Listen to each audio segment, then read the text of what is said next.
you did not have some basic characteristics that I think political leaders in Nigeria, especially in the South, needs to be able to accept before you can be able to do something right in the North. Like, we are very conservative in the North, and any conservative society worldwide have two major characteristics. Number one, they are protectionist. Now, and number two, apart from being protectionist. Welcome to News and Politics TV. I am John Benson. Please kindly stay tuned. Hands off the CBN. Regarding a staff development, the central bank includes an order to address various squeezing issues, and it's basic that all parties abstain from politicizing its inner undertakings.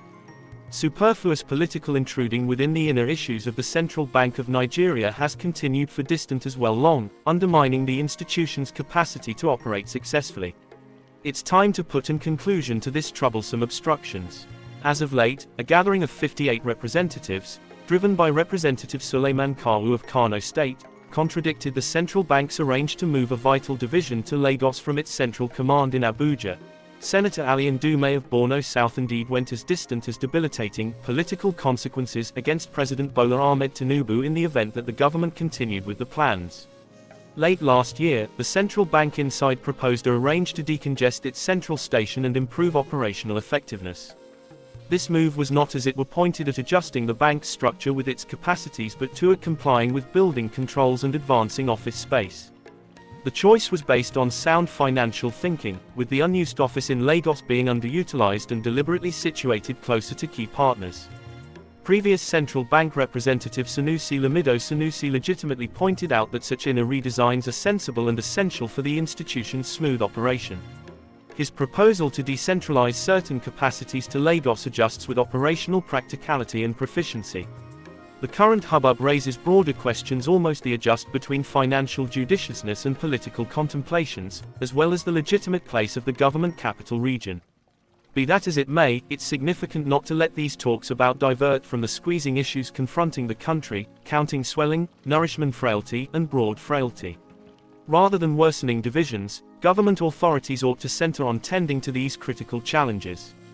The area of government divisions ought not to be a guise for political moving, especially when it diminishes from significant national needs.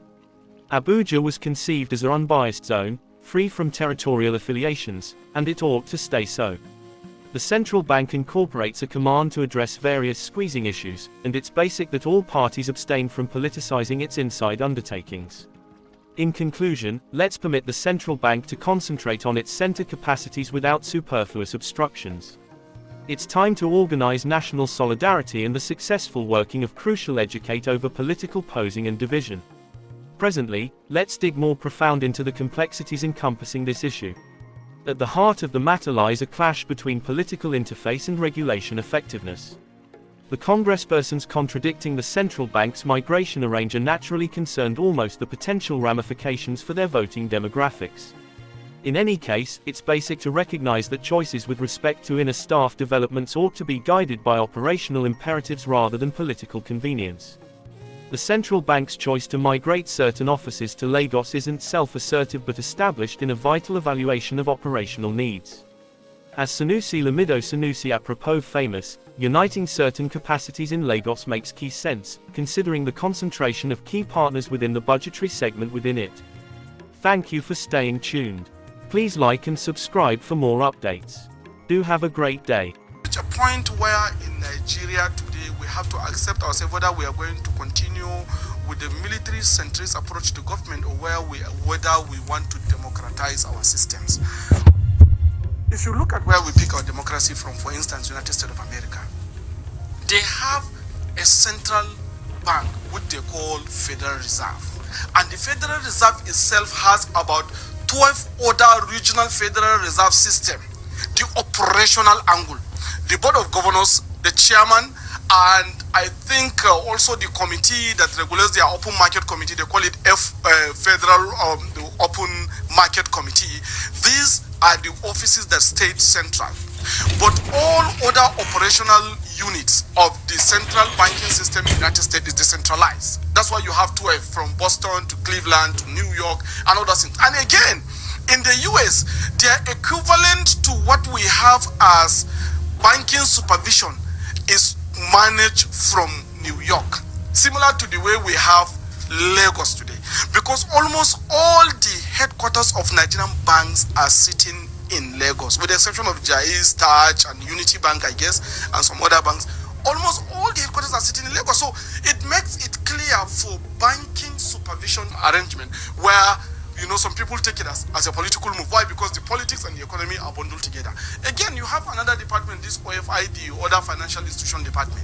Most of the fintech companies, microfinance bank, mortgage banks, head offices are also in Lagos.